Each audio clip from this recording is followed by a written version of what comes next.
Mentions obligatoires des statuts société en nom collectif, SNC, SCS et société civile. Bonjour, Bertrand Mario, avocat à la Cour.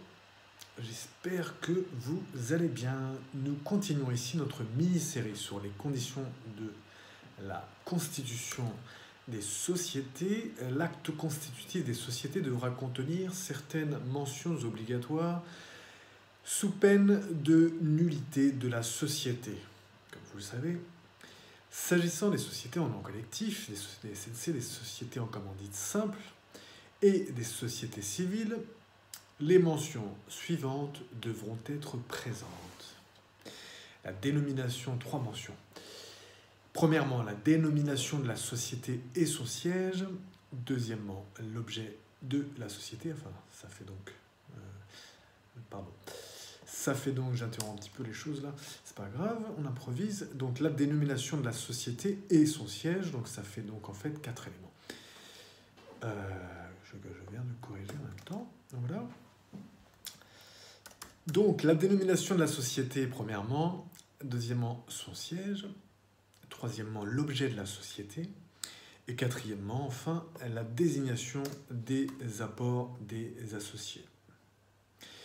Voilà pour aujourd'hui, c'est très court, c'est très simple. Pour aller plus loin, article 100-6 de la loi du 10 août 1915 sur les sociétés commerciales, tel que modifié. Que dit notre article 100-6 ? Les actes constitutifs des sociétés en nom collectif. Pour l'anecdote, je vais faire une petite parenthèse, je pensais à ça tout à l'heure en écrivant cet article. Je me souviens de cet ouvrage formidable qui m'avait accompagné pendant que je travaillais sur...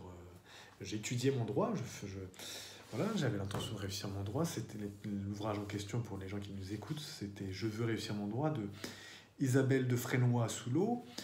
Et parce que je sais qu'il y a quand même quelques étudiants qui nous regardent, n'est-ce pas?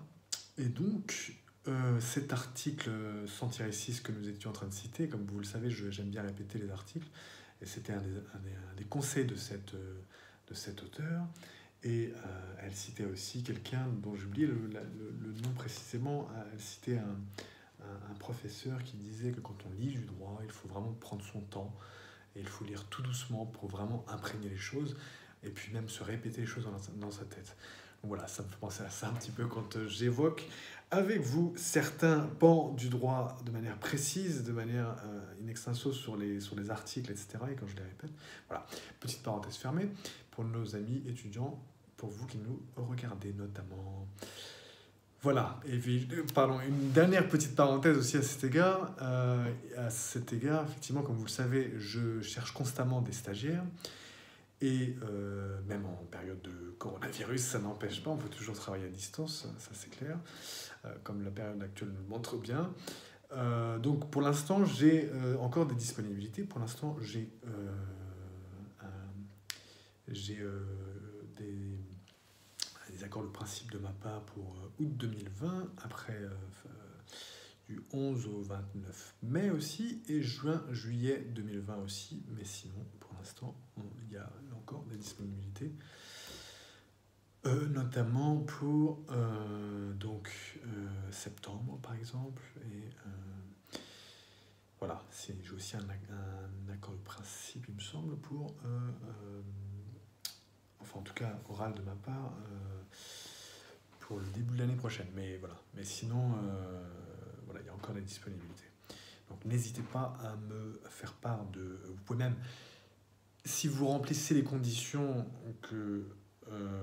qui sont présentes sur le site internet, vous pouvez même directement, éventuellement, prendre un rendez-vous avec moi sur